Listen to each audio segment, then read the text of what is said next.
님 말씀해 주시기 바랍니다. 예. 양당 원내대표단에서 어떻게 합의하셨는지는 모르겠습니다만은 오늘 그 운영위 증인 명단에 일반 증인으로 아무도 포함이 안 돼 있습니다. 원래 총무비서관이었던 김현지 비서관에 대해서 아주 초기에 국회 관례상 대통령실에 대한 국정감사 때 총무비서관이 안 나온 적이 없었다 하는 그 전례를 들어서 총무비서관 출석을 필요하다 했었는데 이해할 수 없는 이유로 증인 채택이 안 됐었습니다. 그리고 갑자기 총무비서관이 변경이 됐습니다. 그러는 사이에 국정감사가 진행이 됐습니다.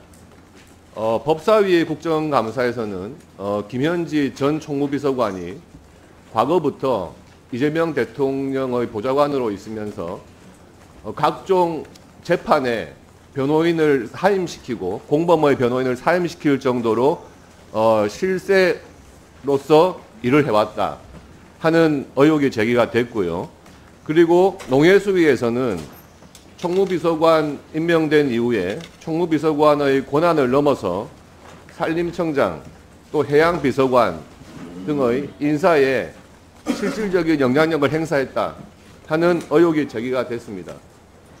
과거부터 대통령과 친했고 총무비서관의 권한을 넘는 권한을 행사했었다는 것이 확인된 만큼 국정감사가 이제 마무리되는 시점에서 대통령실에 대한 국정감사에는 반드시 출석을 해야 될 증인이다라고 생각을 합니다.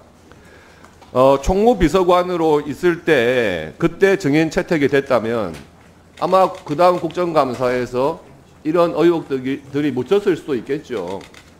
그런데 오히려 총무비서관으로 있으면서 갑자기 국정감사에 출석하지 않기 위해서 이런 직책까지 변경한 것에 따라서 의혹이 다 제기되기 시작한 겁니다.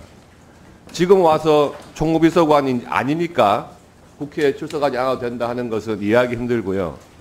우리 운영위에서는 반드시 대통령실 국정감사에서 일반 증인으로 채택이 필요하다. 양당 원내대표단께서 합의하신 내용은 잘 모르겠습니다만은 저는 운영위의 국회의원으로서 국정감사에 반드시 필요한 증인은 지금 여야 합의로서 채택할 수 있는 것이 아닌가 하는 의견을 드립니다. 이상입니다. 네, 수고하셨습니다. 다음은 존경하는 전용기 의원님 발언해 주십시오. 네, 전용기 의원입니다.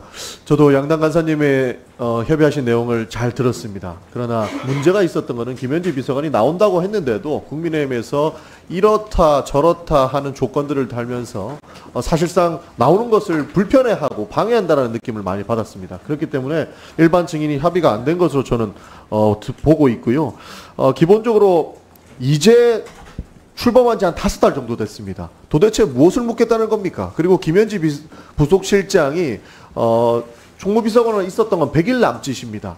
물어볼 게 그렇게 많아서 한 달 전부터 지금 이제 의결하는 증인으로 부르겠다라고 했던 겁니까? 이것은 정략적인 의도가 너무 다분하다. 이것을 정쟁으로 끌고 가기 위한 그런 계략이 들어있다라는 생각이 드는 겁니다. 그리고 국정감사 증인만 봐도 받아들이기 어려운 수준입니다. 기본적으로 의도가 너무 노골적이라는 말씀을 드리는 겁니다. 뭐 밤낮없이 일하는 대통령실의 참모들을 불러서 모욕 주고 망신 주고 뭐 하는 이유는 충분히 이해는 하겠습니다만 기업의 사장, 신라호텔 사장을 왜 부르겠다는 겁니까? 그리고 김현지 비서관의 남편까지 부르겠다 하는데 옛말에는 남의 집 개도 함부로 차지 말라는 이야기가 있습니다. 가족까지 불러가지고 도대체 뭘 물어보겠다는 겁니까? 과거 뭐 성남에서 있었던, 경기도에서 있었던, 그리고 대통령실에 있었던 일, 그걸 가지고 남편을 불러가지고 모욕주기 하겠다라고 하는 것을 도대체 어떻게 받아들일 수가 있겠느냐라는 말씀을 안 드릴 수가 없는 겁니다. 그리고 지금까지 운영위 국정감사에서 한 번도 부르지 않았던 민정, 인사, 대변인, 실무급 비서관들 업무 시작한 지 얼마 되지도 않았는데 그 사람들 불러서 뭘 묻겠다는 겁니까? 그렇게 물어볼 게 많습니까? 그렇게 의정활동이 심각함을 알면 과거 계엄을 했을 때 했었던 그 밑에 비서관들 불러가지고 자잘못을 물어봐야 되는 것 아닙니까? 오히려 저희도 묻고 싶은 점이 너무 많았는데 증인 합의가 불발된 것이 오히려 더 저희도 유감스럽다는 말씀을 드립니다. 인민재판을 해도 선을 넘지 않은 선에서 해야 됩니다. 그리고 대통령이 예능 프로그램 한번 나갔다고 JTBC 대표부터 편성국장, 예능국장, CP, PD까지 증인으로 줄 서원하겠다라고 하는데 이 사람들 불러서 뭐 할 겁니까? 국회 냉장고 뒤질 겁니까? 냉장고를 부탁해 출연 한번 시켰다고 앞으로 대통령에 관련돼서 무슨 협조를 하더라도 다 증인으로 불러가지고 모욕 주겠다라고 하는 것들은 국회 운영위원회에서 받아주는 것은 결국에는 국회의 권위를 우리 스스로가 실추시키는 일이라고 생각을 합니다. 그렇기 때문에 정쟁이 없고 상식적인 국회 운영위원회가 됐으면 좋겠다는 의미에서 저는 적극적으로 반대한다는 말씀을 드리고요. 오늘은 에이펙 정상회의 첫날입니다. 외교 경제 현안이 산더미 같은데 야당이 여전히 정쟁에 매달려 있다고 저는 봅니다. 그렇기 때문에 국정감사를 정치 보복이나 정쟁장으로 쓰지 마셨으면 좋겠다는 말씀을 드리면서 지금 기관 증인만으로도 충분히 국민이 궁금해하는 사안을 다 볼 수 있다고 주장합니다. 네. 네.